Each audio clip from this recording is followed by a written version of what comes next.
Router planes are really useful tools to have in the shop.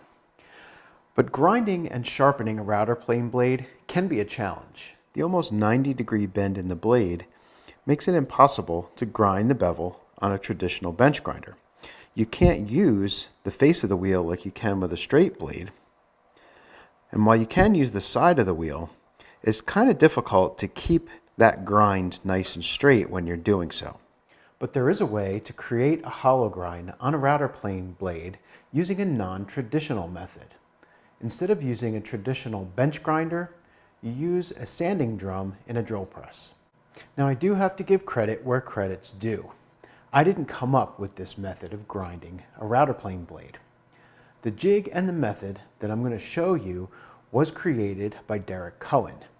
Derek is a very talented woodworker in Perth, Australia, who has written dozens of articles for his website inthewoodshop.com.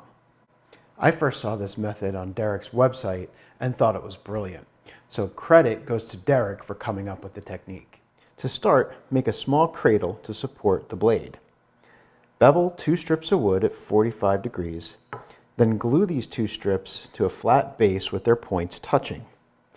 When the glue dries, cut a 45-degree angle at the front corner.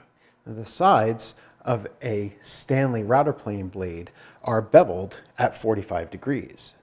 The cradle supports that blade at the proper angle so that the bevel stays perfectly vertical. Place the blade in the cradle and rest the cradle flat on the drill press table.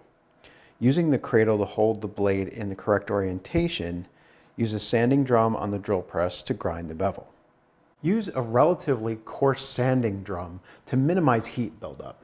I used an 80 grit drum for this blade, and if you do have problems with the blade getting warm, just dunk it in a little water to cool it down. Once the grinding's done, you'll have a nicely formed hollow bevel. Using the hollow grind as an aid, the bevel can be honed using your favorite abrasive. Now the stone will rest solidly on the tip and heel of the bevel, giving you good registration. I like Arkansas slip stones for this kind of honing, but a diamond or water stone will work too. And if you sanded all the way to a wire edge, you should only need a few strokes of the stone. The face side of the blade should be honed flat. Do not create a secondary bevel on this side. Router plane blades usually have a very shallow clearance angle, and that clearance needs to be maintained. So thanks again go to Derek for sharing this method for grinding a router plane blade. Be sure to check out Derek's website. Again, that's inthewoodshop.com. He's got a lot more articles on the website. He really is a wealth of information.